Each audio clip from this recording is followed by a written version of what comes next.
Paano kung sabihin ko sa iyo na ang pinakamayamang tao sa mundo ay nakatutok sa isang bansang wala man lang sa nangungunang 10 ekonomiya ng Asia? Si Elon Musk, ang tao sa likod ng Tesla at SpaceX, ay tumitingin ngayon sa Pilipinas bilang kanyang susunod na malaking pamumuhunan. Ngunit bakit ang hindi inaasahang bansang Asyano na ito?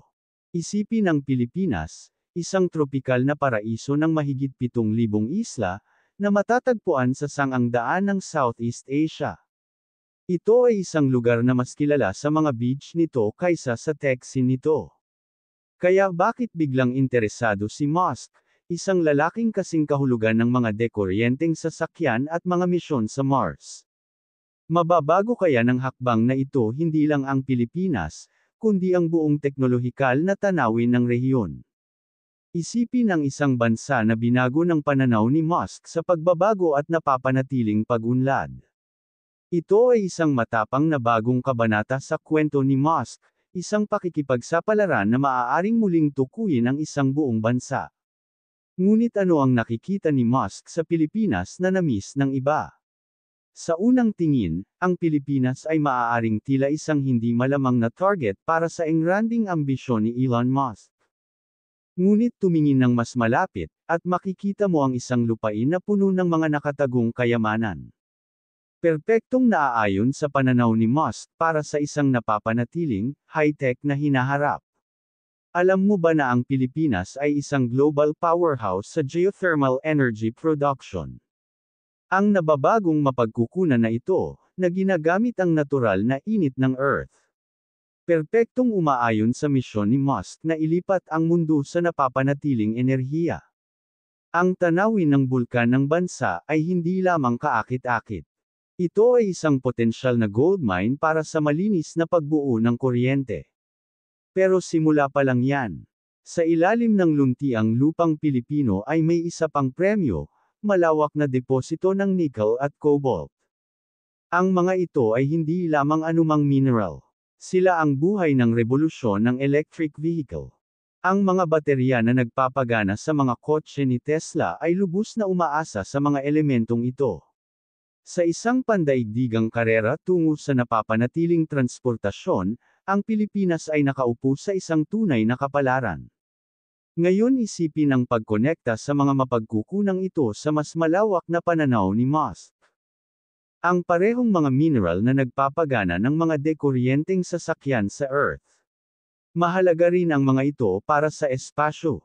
Ang mga ambisyosong plano ng SpaceX para sa paglalakbay sa pagitan ng mga planeta at maging ang pagmimina ng asteroid ay maaaring makahanap ng mahalagang kaalyado sa yaman ng mineral ng Pilipinas. Ipinagmamalaki ng Pilipinas ang isang bagay na posibleng mas mahalaga. Sa populasyon na higit sa 100 milyon, ang bansa ay tahanan ng isang kabataan, tech-savvy workforce na sabik na mag-innovate. Matagal nang kilala ang mamamayang Pilipino sa kanilang kakayahang umangkop at pagkamalikhain sa harap ng mga hamon. Ngayon isipin na ang katalinuhan ay inilapat sa mga makabagong proyekto ng mga kumpanya tulad ng Tesla at SpaceX. Ang human capital na ito ay hindi lamang tungkol sa mga numero, ito ay tungkol sa potensyal.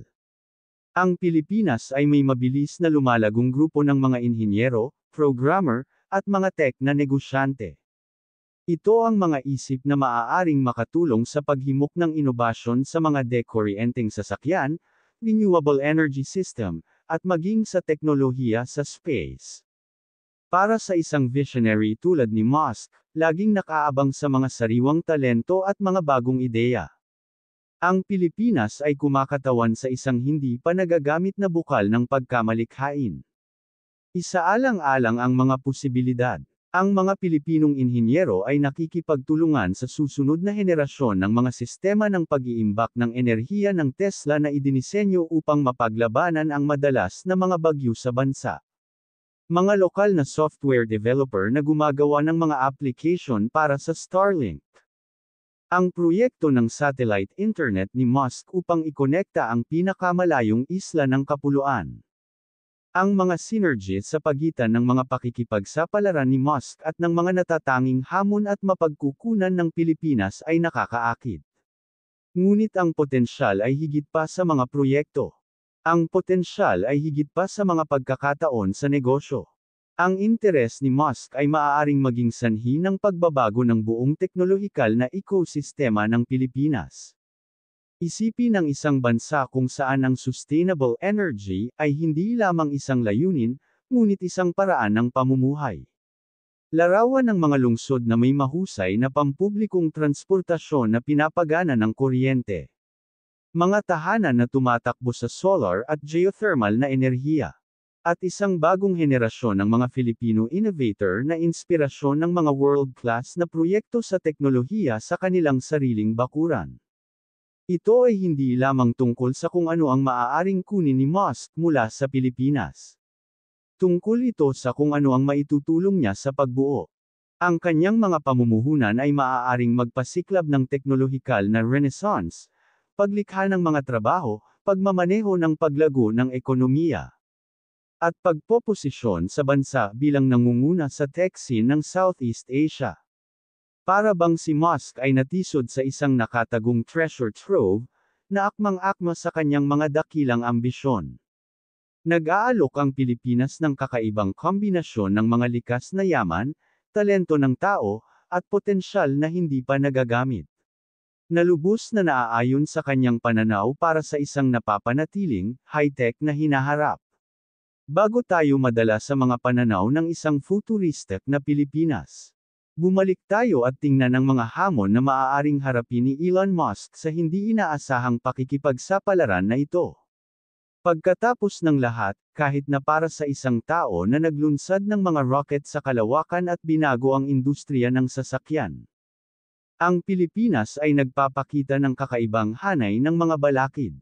Una, pag-usapan natin ang infrastruktura. Ang Pilipinas ay isang kapuluan ng mahigit 7,600 pulo. Marami sa mga ito ay walang maaasahang kuryente at koneksyon sa internet.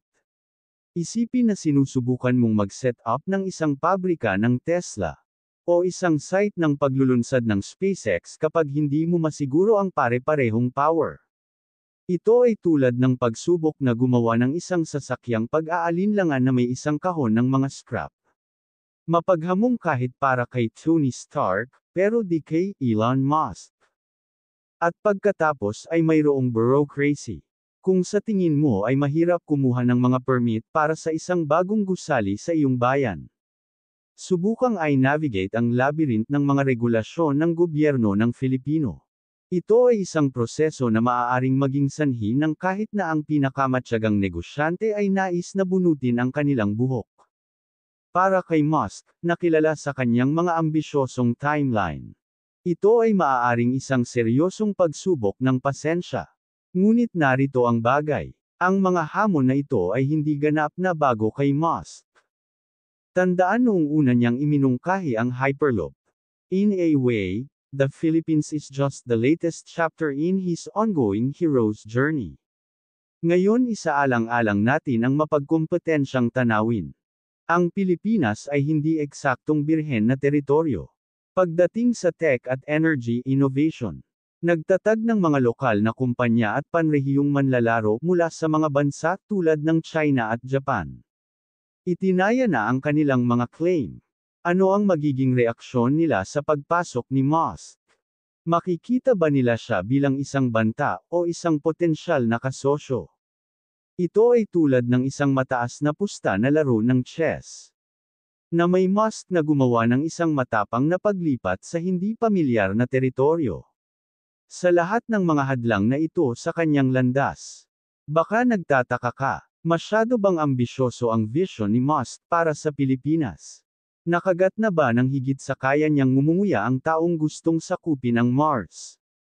O ang mga hamon na ito ang magtutulak sa kanya na magbago? Sa mga paraan na hindi pa natin nakikita, iminumungkahi ng kasaysayan na hindi natin dapat maliitin si Musk. Tandaan, ito ang parehong tao na nagtayo ng isang kumpanya ng kotse mula sa simula. Sa isang industriyang pinangungunahan ng mga higanteng siglo na ang edad. Ang parehong tao na gumawa ng magagamit na mga rocket na isang katotohanan. Kapag sinabi ng lahat na hindi ito magagawa, sa harap ng mga hamon, Si Musk ay hindi lamang umaangkop, siya ay nagbabago. Isaalang-alang kung paano maaaring harapin ng mga kumpanya ni Musk ang mga isyong ito. Maaari bang ang Starlink, ang kanyang satellite internet project, lumukso sa pangangailangan para sa tradisyonal na infrastruktura, at magdala ng high-speed internet sa kahit na ang pinakaliblib na mga isla ng Filipino? Maaaring magbigay ng blueprint ang mga solusyon sa enerhiya ng Tesla para sa modernisasyon ng power grid ng bansa. Maaari bang ang Boring na kumpanya sa tunneling kadalubhasaan nag-aalok ng mga bagong solusyon para sa pag-uugnay sa kapuluan? Ang mga ito ay hindi lamang hypothetical na mga tanong. Kinakatawan nila ang mga tunay na posibilidad na maaaring magbago. Hindi lang ang Pilipinas, ngunit posibleng magbigay ng mga solusyon para sa iba pang umuunlad na bansa na humaharap sa mga katulad na hamon. At narito kung saan nagiging kawili-wili ang mga bagay. Ang gobyerno ng Pilipinas ay hindi nakaupo ng walang ginagawa. Aktibong nagsisikap silang malampasan ang mga hamong ito. May pagtulak para sa mga upgrade sa infrastruktura, na may bilyon-bilyong namuhunan sa paggawa ng makabago sa mga kalsada, daungan, at sistema ng kuryente. Gumagawa din ang gobyerno ng mga hakbang upang mapagaan ang mga paghihigpit sa pagmamay-ari ng dayuhan. Potensyal na nagbibigay daan para sa mas direktang pamumuhunan mula sa mga kumpanya tulad ni Musk's. Para bang inilalabas ng Pilipinas ang red carpet para sa mga innovator tulad ni Musk? Ngunit magiging sapat ba ito? Maaari bang mabilis na baguhin ng bansa ang sarili para tumugma sa sikat na breakneck na bilis ni Musk? Kaya ano nga ba ang plano ni Elon Musk para sa Pilipinas? Magsimula tayo sa isa sa kanyang pinakaambisyoso na proyekto, ang Starlink. Maraming salamat sa panunood. Huwag po kalimutang mag-subscribe.